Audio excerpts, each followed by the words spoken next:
অনেকদিন পরে আজকে ছিল একটা বিয়ের ইনভিটেশন। আসলে বিয়েটা দুদিন আগেই হয়ে গিয়েছে, আজকে ছিল তার রিসেপশন। তো দেখতেই পাচ্ছ তোমরা গেটটা এখানে খুব সুন্দরভাবে সাজিয়েছে। তো এখন তোমরা ভাবতেই পারো বিয়ে বাড়িটা এত ফাঁকা কেন, লোকজন কোথায়।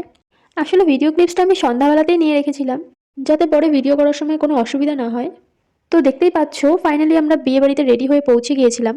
তো এখানে এসে দেখি ব্রাইড ছবি তুলছে, সবাই ব্রাইডের সঙ্গে ছবি তোলার জন্য খুবই ব্যস্ত। তো আমি এইদিকে সবটা একটু ঘুরে ঘুরে দেখছিলাম চারপাশটা, আর ছোট্ট ছোট্ট করে একটু ভিডিও করে রাখছিলাম।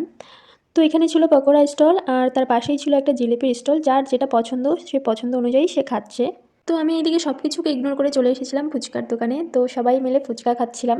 তো মেয়েদের ফুচকার প্রতি একটা আলাদাই আকর্ষণ, জানি না কেন, এটা সবার ক্ষেত্রেই হয়।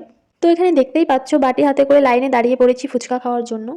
তো ফুচকা তো আমার দারুণ পছন্দের একটা জিনিস। তো তোমরা কারা কারা আমার মতো ফুচকা পছন্দ করো অবশ্যই জানাবে।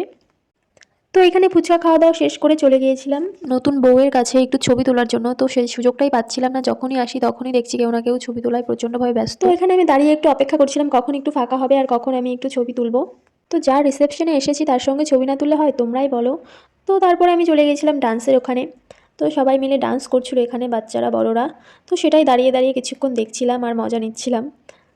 তো কিছুক্ষণ ডান্স দেখার পরে আমি চলে গেছিলাম খাওয়া দাওয়ার ওখানে। তো খাওয়া দাওয়ার ভিডিওটা তোমাদেরকে পরে অন্যদিন শেয়ার করবো।